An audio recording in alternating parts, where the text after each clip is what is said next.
Bom, então hoje nós teremos a nossa segunda aula do segundo módulo do curso de Insuficiência Cardíaca Avançada e nós teremos o Dr. Sandrigo Mangini falando sobre assistência circulatória de curta duração.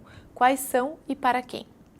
E agora, continuando, a gente falou sobre o choque cardiogênico e agora a gente vai falar sobre o suporte a esse choque cardiogênico em dispositivos de curta duração, quais são e para quem, sem conflitos de interesse. Então, voltando aí ao SUS, né, a gente mostrou que teríamos mais ou menos 10 mil possíveis candidatos a dispositivos e transplante, levando em consideração os que internam e considerando que 5% desses que internam teriam choque cardiogênico. E aí os dispositivos de assistência, como estratégias, vão ser fundamentais. Começando, então, a gente retoma a classificação Intermax, lembrando, então, que ela vai de 1 a 7, e eu tenho os pacientes Intermax 1, 2 e 3 internados, sendo o 3 o paciente internado estável com suporte, o 2 que está piorando a despeito do suporte e o 1 que está morrendo rapidamente se eu não melhorar o meu suporte. Voltando àquela classificação mais recente, os estágios A, B, C, D e E, que a gente já comentou. E os dispositivos vão entrar nesse conceito como estratégias em potencial, como ponte para tomada de decisão ou ponte para uma outra estratégia. Então, o paciente chegou, parou, eu vou ter que pensar em alguma coisa, eu vou ter que decidir. Eu coloco o dispositivo de curta duração e eu vou ver para que lado ele vai. Se ele vai recuperar, ele teve a estratégia de ponte para recuperação. Ou ele continua, ele está estável e continua bem, mas ele vai precisar de um outro dispositivo. Então, seria ponte para ponte. Obviamente, eu posso usar esses dispositivos como ponte para transplante, ou até mesmo como ponte para candidatura, ou terapia de destino aqui, como a doutora Nadine falou, no contexto de dispositivos de longa permanência. Então, os de curta, decisão ou ponte, recuperação e ponte para transplante. Então, eu tenho, do ponto de vista de tempo, os dispositivos de curta e os dispositivos de longa. A nossa discussão aqui vai ser principalmente em relação aos dispositivos de curta, que podem ser percutâneos ou cirúrgicos. Voltando, então, à importância de definir de uma forma muito clara, através do catéter de artéria pulmonar e tendo um time de choque aí envolvido para saber qual é a melhor estratégia para aquele paciente. Então, tomando aquele estudo que eu falei para vocês, paciente que chega com um choque cardiogênico, um time multidisciplinar leva o paciente para UTI ou para hemodinâmica, se for um choque cardiogênico pós-infarto. Eu abro a artéria e começo a monitorizar esse paciente e, a partir das informações vindas dessa monitorização, eu vou definir qual é a melhor estratégia para cada paciente. Então, em relação aos dispositivos de curta percutâneos, eles podem ser utilizados como ponte para decisão, ponte para recuperação, ponte para ponte ou ponte para transplante, em especial aqueles pacientes Intermax 1 e 2, e aí a classificação nova, os estágios C, D e E. E o que eu tenho de disponível do ponto de vista de dispositivos de assistência? Balão intraórtico, ECMO, Impella e o Tandem Heart, que a gente tinha até um tempo atrás, mas basicamente balão, ECMO e Impella. Quando eu penso nos dispositivos, eu tenho que pensar nas indicações que podem ser para um choque cardiogênico num insulto agudo, e o clássico é o pós-infarto, num choque cardiogênico em pacientes crônicos que descompensam, e a gente tem aqui uma população bem grande dos pacientes que descompensam e que ficam em fila para a realização do transplante, e eu posso usar esses dispositivos também como suporte para procedimentos, quer seja do ponto de vista valvar ou coronariano. E eu tenho que pensar em contraindicações a esses dispositivos. Por exemplo, em situações de comorbidade que impactam o prognóstico. Por exemplo, câncer sem prognóstico, doença pulmonar ou hepática muito avançadas, se eu tenho discrasias sanguíneas e se eu tenho situações aí psiquiátricas que inviabilizam a colocação desses dispositivos. E eu tenho também situações que limitam a eficiência ou a própria implantação do dispositivo. Por exemplo, um paciente que eu coloco um dispositivo percutâneo, um balão intraórtico, e eu tenho uma insuficiência aórtica aguda, uma insuficiência aórtica grave, eu posso piorar a evolução do meu paciente colocando um balão intraórtico. Se eu tenho uma vasculopatia periférica muito grave, eu vou colocar um dispositivo percutâneo, a chance de complicação é muito grande. Se eu tenho massas intracardíacas e eu vou tentar chegar com o dispositivo até perto do coração, isso pode ser uma contraindicação.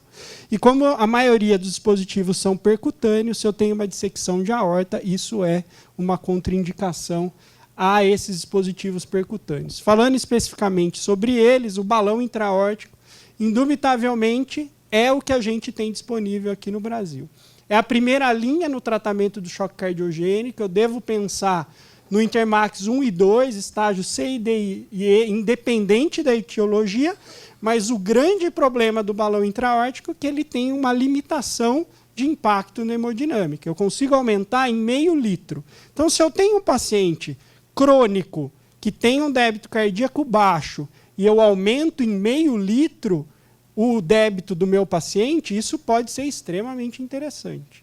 Mas se eu tenho um paciente com choque cardiogênico pós-infarto, que vinha com débito cardíaco normal, 6, 7, 8 litros, que de repente caiu para 2 litros, eu aumentar em meio litro o meu suporte, provavelmente vai ser pouco útil nessa situação. Ele é de fácil implantação, tem baixo risco de complicação e os resultados no IABP Choque 2 refletem exatamente o que eu acabei de falar.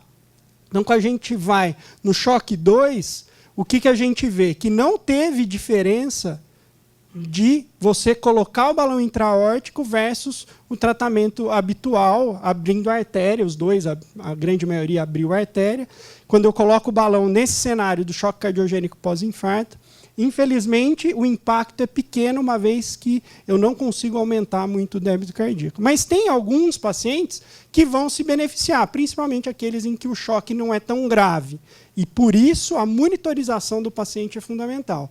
Eu posso passar o balão, eu monitorizo, eu vejo se teve impacto do ponto de vista de melhora evolutiva, está ok. Mas, se eu não tive, eu devo pensar em outra estratégia que vai me dar um débito cardíaco maior.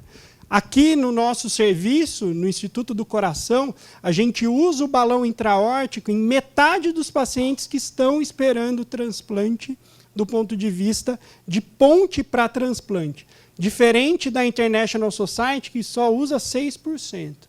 O balão é o que a gente tem disponível. Para os crônicos que descompensam, é uma estratégia muito interessante de estabilização e manter o paciente em Intermax 3 até a realização do transplante. Essa é uma publicação aqui do Instituto do Coração, mostrando melhora, principalmente do ponto de vista microhemodinâmico e de função renal, quando eu coloco o balão intraórtico nesses pacientes crônicos que descompensam. Então, o balão, eu devo pensar em Intermax 1 e 2, estágios C, D e E, para suporte para o ventrículo esquerdo, como ponte para decisão ou recuperação, e aqui no Brasil, como ponte para transplante, lá no Einstein em 30% e aqui no INCOR em 50% dos casos.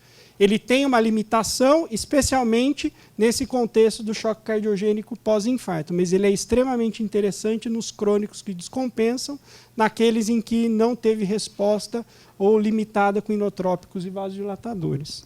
Outra estratégia extremamente interessante é a ECMO, que vem ganhando cada vez mais espaço e cada vez mais utilização nesses pacientes com choque cardiogênico e o impacto do ponto de vista de débito e o suporte tanto para ventrículo direito quanto para ventrículo esquerdo e também dando suporte para o pulmão de uma forma bem rápida, percutânea. Então, eu tenho uma cânula venosa que tira sangue do átrio direito, eu jogo na bomba, oxigeno na membrana e tenho uma cânula que volta para a aorta. Então, nessa estratégia, indo contra as câmaras esquerdas, e essa talvez seja uma das limitações da ECMO VA periférica. A gente vê um número cada vez maior de centros fazendo ECMO ao redor do mundo, mostrando então que tem ganhado cada vez mais espaço para o cuidado desse paciente mais grave.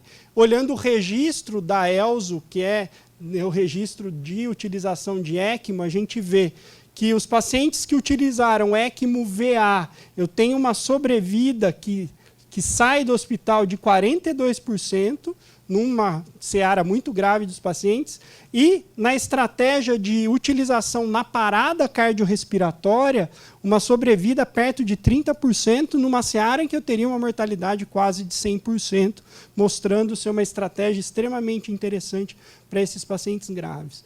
Levando em consideração o choque cardiogênico pós-infarto, que é uma discussão bem interessante, tem esse trabalho de 2010, mostrando que a sobrevida no grupo que usou ECMO como suporte para a realização da abertura da artéria e dando suporte hemodinâmico nesses pacientes com choque cardiogênico pós-infarto, eu tive, indubitavelmente, um resultado melhor através desse suporte. Então, ECMO VA, Intermax 1 e 2, estágio C, D e E, e aqui eu consigo dar suporte tanto para o ventrículo esquerdo, quanto para o direito, quanto para o pulmão. Como ponte para decisão, ponte para ponte ou recuperação, lembrando que no contexto de ponte para transplante, obviamente o resultado é pior, que os pacientes são mais graves, e a ECMO percutânea periférica, ela aumenta do ponto de vista hemodinâmico, o risco de congestão pulmonar. É o que acontece nessa canulação periférica. Eu aumento a pós-carga do ventrículo esquerdo e isso aumenta o risco de edema pulmonar. Então, eu devo pensar em estratégias para minimizar esse risco de edema pulmonar através das estratégias de descompressão, que seria o próprio balão intra-aórtico, o Impella ou a abertura de um shunt entre o átrio direito e o átrio esquerdo. Obviamente, o paciente pós-cardiotomia, ele está no centro cirúrgico operando e evolui com um choque cardiogênico, eu posso pensar na canulação central e aí eu jogaria o sangue direto na aorta e não contra as câmaras esquerdas. E eu tenho também estratégias minimamente invasivas. Então, esse é um estudo mostrando o impacto do balão intra-aórtico junto à ECMO periférica, reduzindo congestão pulmonar. E nesses pacientes que são refratários a essas estratégias de descompressão, eu posso pensar numa estratégia minimamente invasiva para reduzir a congestão pulmonar. Então, eu faço uma mini toracotomia, coloco a cânula na ponta do ventrículo esquerdo, eu dreno as câmaras direitas, eu jogo na bomba e eu oxigeno e eu volto na artéria subclave. Então, com uma toracotomia pequena, jogando sangue na subclave, eu consigo reduzir. A gente tem feito aqui no Instituto Coração como uma estratégia interessante para minimizar a congestão pulmonar nas complicações da ECMO VA periférica. O Impella é outra estratégia interessante. O problema do Impella é o custo e eu tenho limitações em relação ao débito. Mas ele pode ser percutâneo 2,5 litros, que tem um suporte limitado. O mais recente, o CP de 4 litros, ele é interessante. E o de 5 litros é de suporte cirúrgico. Quando eu tenho pacientes no centro cirúrgico, acaba sendo interessante. Mais recentemente, o suporte para o VD, mas que a gente não tem disponível aqui no Brasil. E o Tandem Heart, que a gente não tem mais disponível no Brasil, mas em que eu teria uma cânula que transfixa o átrio direito, eu pego o sangue no átrio esquerdo, jogo na bomba e eu tenho uma cânula que vai para a aorta, então eu não tenho uma membrana envolvida e eu tiro o sangue oxigenado do átrio esquerdo, eu descomprimo câmaras esquerdas e jogo na aorta. Aqui para o ventrículo direito, o que a gente tem disponível acaba sendo a ECMO VA mesmo. E, dessa forma, monitorizando o meu paciente com catéter de artéria pulmonar, eu tenho um range de possibilidades de impacto de débito. Lembrando que o balão intra-aórtico de 0,5 litro, e aí, em pelas, eu vou conseguindo aumentar. E, indubitavelmente, o que me dá mais impacto em débito é a ECMO veno-arterial, chegando aí a 5, 7 litros. E os de implante cirúrgico, eu tenho como ponte para recuperação ou ponte para transplante, eu devo considerar no Intermax 2, estágio C e D. É interessante no choque pós-cardiotomia ou em complicações relacionadas a esses dispositivos percutâneos de curta duração, que eu tenho disponível Centrimag, o Rotaflow, que são bombas centrífugas, o Bernhardt X-Core, que tem cada vez menos sido utilizado, e eu tenho que colocar na ponta do VE, eu tenho a bomba aqui pulsátil e vai na raiz da aorta e eu tenho um console que controla. Pode ser biventricular, todas essas estratégias. E aqui o dispositivo do InCore, que a gente tem utilizado em algumas situações, com um perfil muito parecido em relação ao Bernhardt InCore. Então, quando eu tenho choque cardiogênico, eu preciso definir se meu paciente é candidato ou não.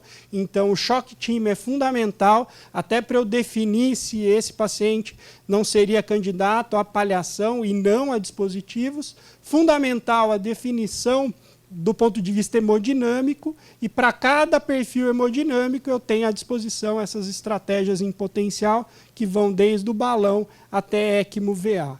Então, aqui, de uma maneira objetiva, choque cardiogênico sem melhora com doses baixas de inotrópico balão, se mantém refratário com hipoxemia ECMO-VA. Se não tem, mas tem disfunção biventricular, ECMO-VA da mesma forma, sendo só o VE, eu posso pensar no Impella como uma estratégia adicional. Na parada, indubitavelmente, ECMO acaba sendo a melhor estratégia.